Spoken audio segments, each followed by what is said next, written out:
बोलो देवघर वाले बाबा की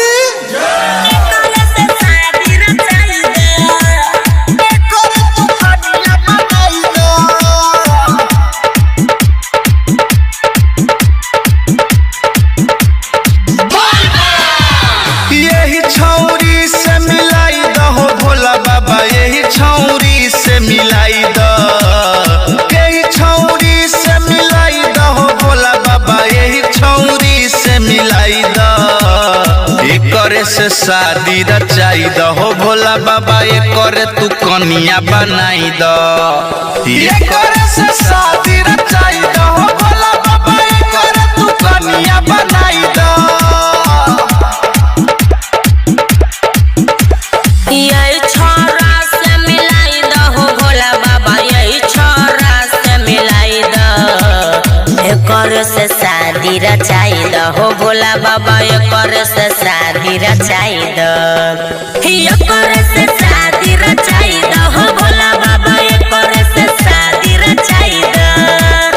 एकर से शादी रचाई दहो भोला बाबा, एकर से शादी रचाई द।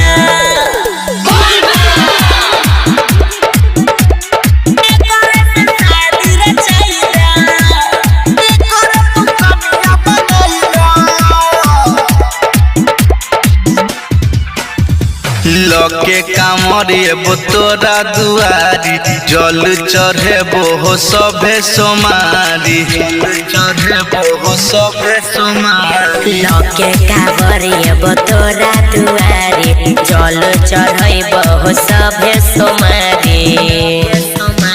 मनवा के श्रद्धा पुराई दहो भोला बाबा, मनवा के श्रद्धा पुराई द।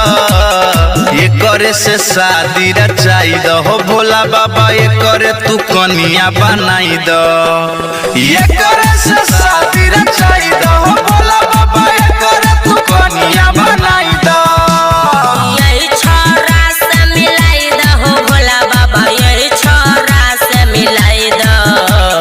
एकर से शादी रचाई दहो भोला बाबा, एकर से शादी रचाई द। एकर से शादी रचाई दहो भोला बाबा, एकर से शादी रचाई द।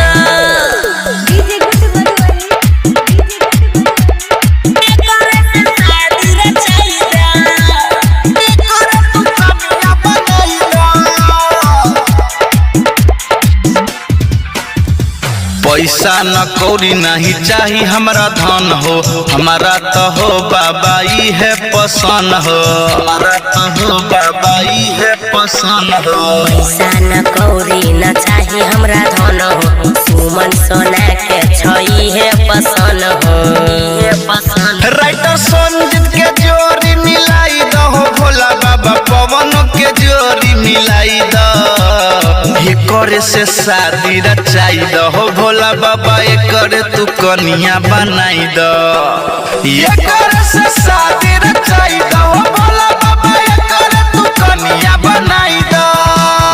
यही छोरा से मिलाई दहो भोला बाबा, यही छोरा से मिलाई द। एकर से शादी रचाई दहो भोला बाबा, एकर से शादी रचाई द। एकर से शादी रचाई दहो भोला